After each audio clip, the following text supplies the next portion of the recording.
Dan sudah tahu juga di pertemuan sebelumnya terkait geomekanika, kalian sudah bisa mendapatkan tensor stress ya. Nanti kalian pelajari kembali ya geomekanika di pertemuan kedua. Oke.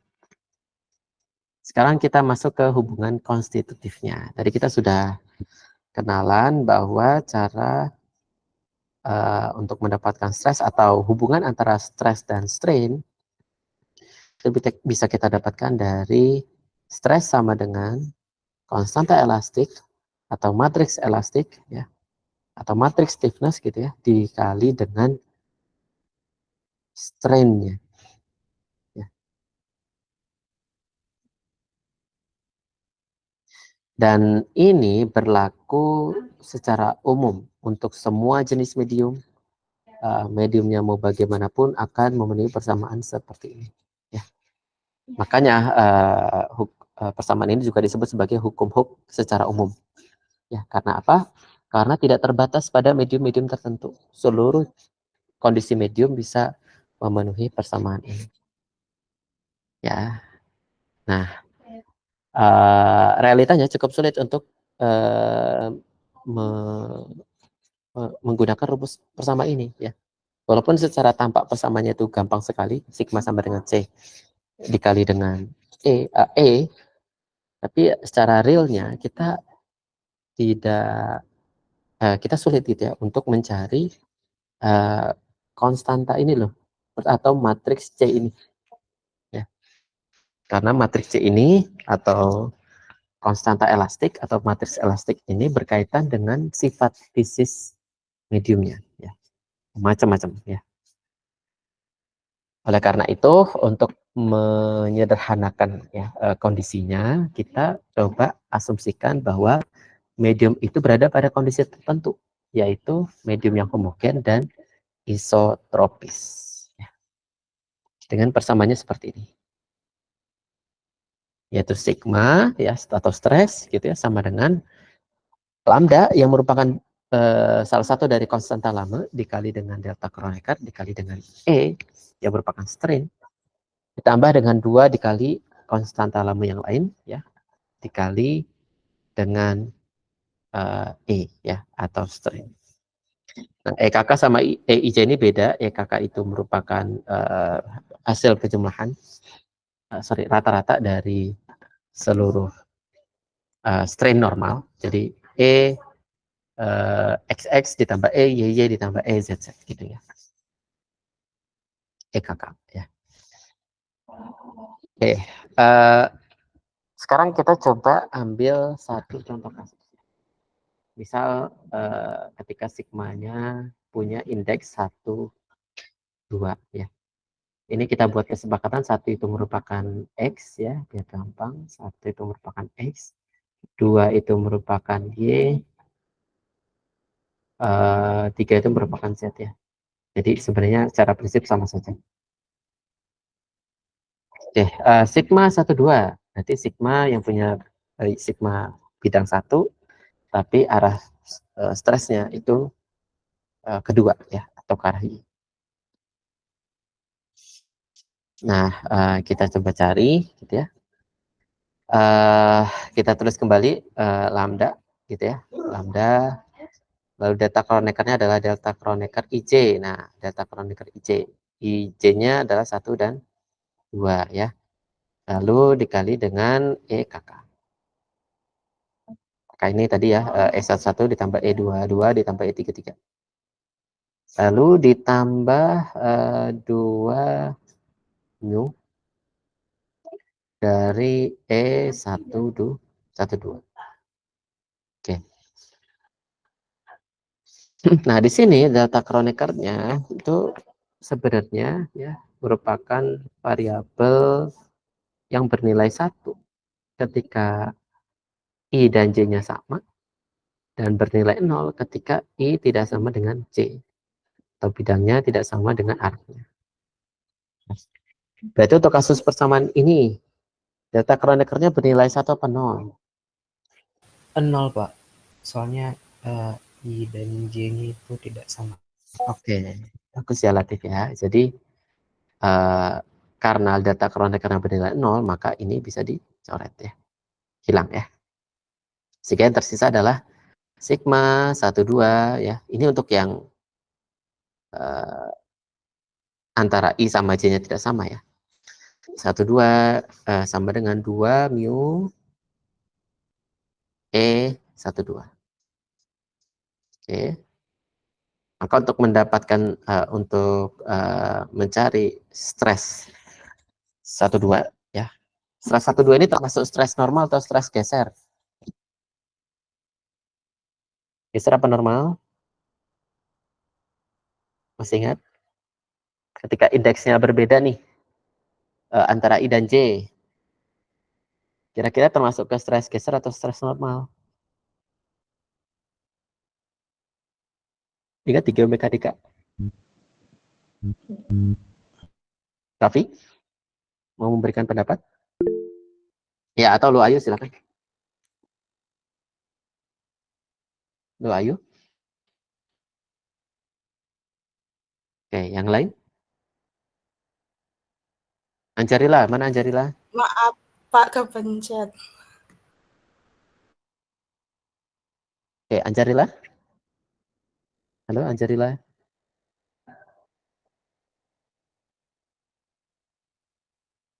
Anjarila, halo. Halo, tidur Anjarila?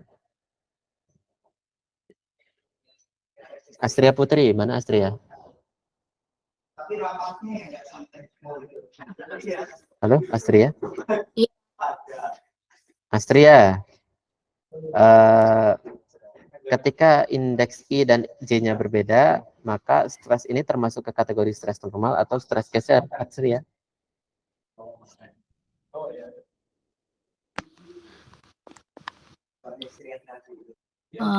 Mas, gimana Pak?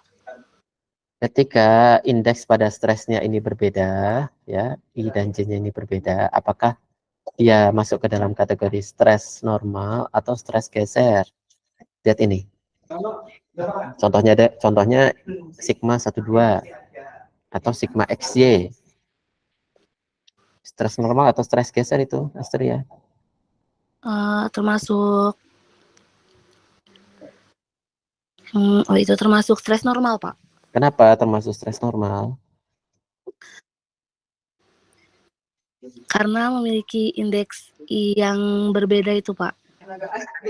Kan komponen stres normal itu bekerja tegak lurus dan permukaan. Oke, Astria, kita keep dulu ya jawabannya Astria ya.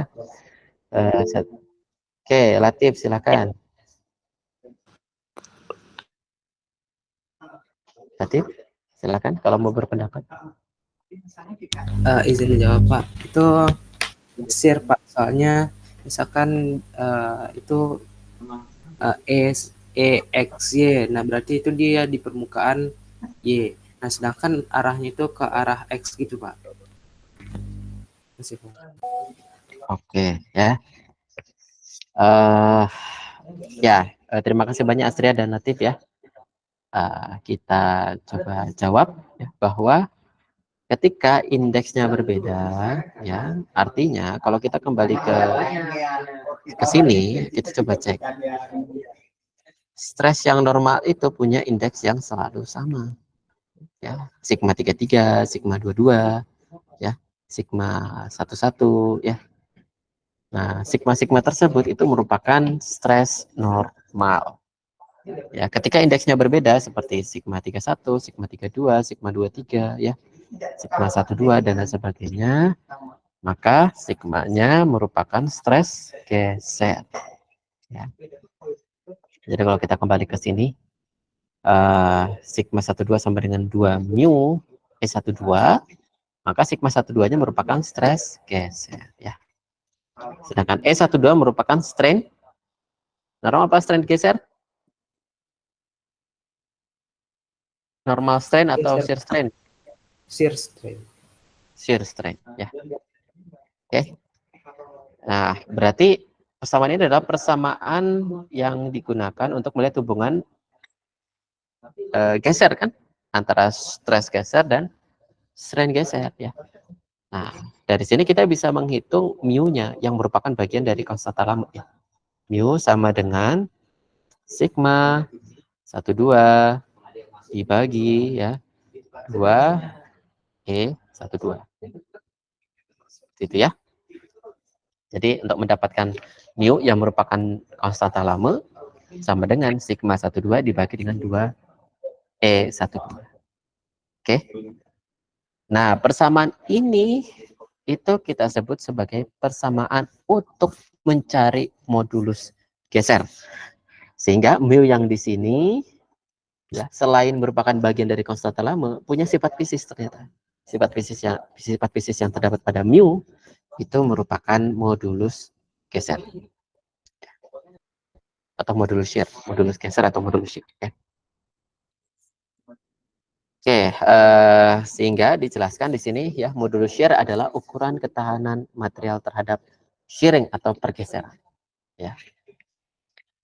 Nah, sehingga kira-kira ada yang bisa berpendapat kalau modulus shear-nya tinggi, maka semakin mudah berubah bentuk atau semakin sulit dia berubah bentuknya. Nah, kira nih dari persamaan berikut.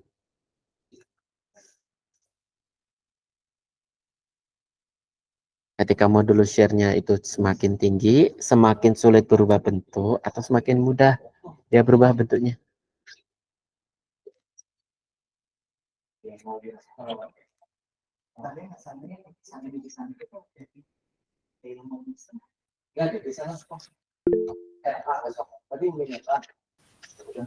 Oke, silakan Natif.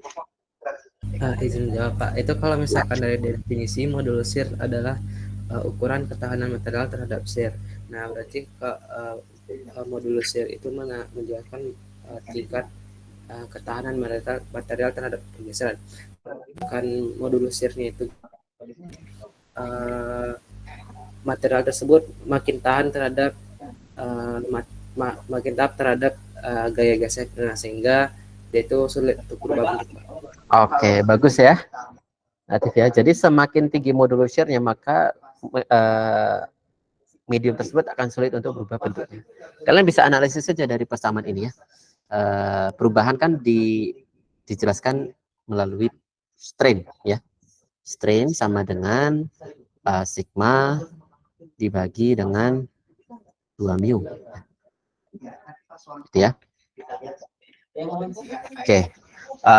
Dengan stres yang sama ketika modulus shear-nya berbeda, yang satu rendah yang satu tinggi ya. Maka ketika modulus shear-nya tinggi, E-nya akan sangat kecil. Yang artinya perubahannya juga sangat kecil atau hampir tidak ada. Gitu ya, ketika modulus shear-nya itu sangat tinggi. Tapi ketika modulus shear-nya itu sangat rendah, maka pembagiannya juga gede. Ya, pembagiannya juga kecil. Ya. Akibatnya, hasilnya E-nya itu akan sangat-sangat besar. Gitu ya. Seperti itu ya. Kalian bisa analisis dari persamaan ini. Oke, sehingga yang paling rendah modulus gesernya atau tidak ada nilainya, 0 ya. Kalian bisa temukan untuk medium fluida. Karena medium fluida ketika kita geser sedikit saja, maka dia sudah berubah bentuknya. Bahkan nggak kita kenai pun, dia berubah bentuk ya.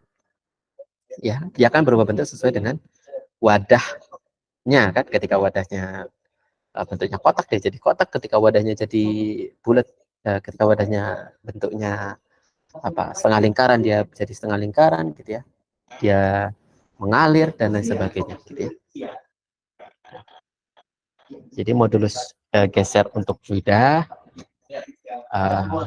nilainya 0 ya. Maka make sense gitu ya, ketika gelombang es itu nggak bisa merambat di fluida karena kecepatan gelombang es itu sama dengan akar dari modulus geser dibagi dengan densitasnya. Ketika modulus gesernya 0, maka kecepatannya juga 0. Artinya nggak bisa merambat gelombang es gitu ya di fluida. Ya, kita lanjutkan. Lalu ini adalah modulus Fock. Modulus block itu disimbolkan dengan kappa ya. Tapi bentuknya itu unik gitu ya. Nah, kita bacanya kappa. Nah, modulus block ini berkaitan dengan perubahan volumetrik ya. Jadi kita kenalan dengan 3 perubahan, ada perubahan bentuk, perubahan volumetrik, dan perubahan panjang ya. Perubahan bentuk itu berkaitan dengan modulus shear. Kalau perubahan volumetrik berkaitan dengan modulus bulk ya. Bagaimana maksudnya gini ya? Modulus bulk ini berkaitan dengan ketika kita kenai stres normal ke segala arah. Jadi stres yang di stresnya ya yang kita berikan pada suatu medium itu stres normal ke segala arah dengan besaran yang sama, dengan nilai yang sama. Sehingga terjadi tuh perubahan ukuran dengan bentuk yang sama tapi terjadi perubahan ukuran. Nah, sehingga modulus block ini menjelaskan kemampuan sebuah materi itu atau ketahanan materi untuk dimampatkan atau incompressibility, ketidakmampuan ya atau ketahanan material tersebut. Cara menghitungnya juga cukup mudah ya. Ketika kalian sudah mendapatkan konstanta lama, kalian tinggal hitung menggunakan persamaan ini. Kalau kalian punya info stres dan strain, kalian bisa menggunakan persamaan ini.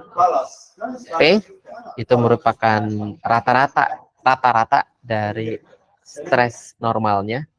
Jadi stres kakak ini ya didapatkan dari stres 11 ditambahkan dengan stres 22 ditambah dengan stres 33. Lalu dibagi 3, itu P. Sedangkan theta yang di bawah ini adalah rata-rata dari strain normalnya. Ya. Seperti itu. Nah, di bawah ini itu ada opsi juga bagaimana cara menghitung lambda ya, yang merupakan bagian dari konstanta lambda. Kalian tinggal cek saja. Saya dipahami semuanya?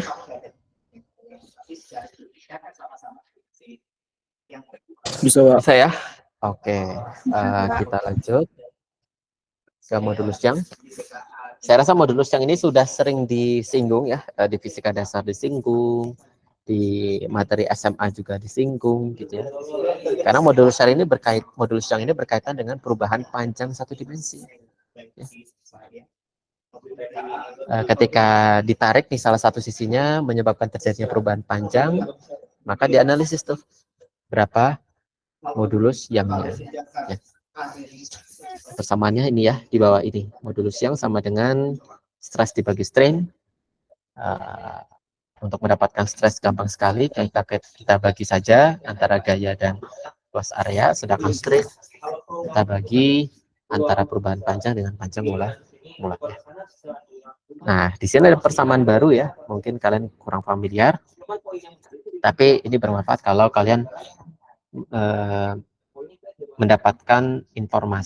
sudah mendapatkan informasi konstanta lama ya, entah itu lambdanya atau mu-nya ya, lambda dan mu-nya ya, sehingga kita bisa masukkan ke dalam persamaan ini gitu.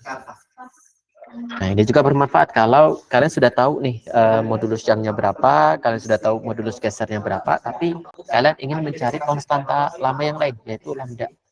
Nah, kalian bisa menggunakan persamaan ini. Seperti ini. Ya, asosiasi pun teknik bisa sama Oke ya. Lanjut ke, sebenarnya ini bukan bagian dari modulus, karena modulus itu ya yang tadi ya. Ada modulus shear, modulus bulk, dan modulus geser.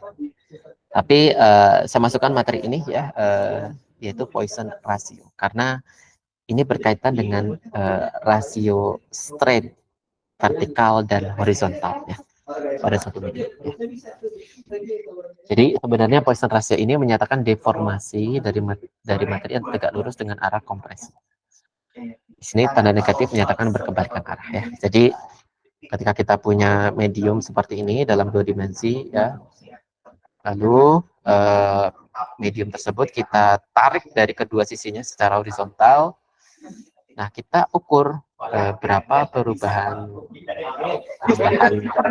panjang ya, arah vertikalnya.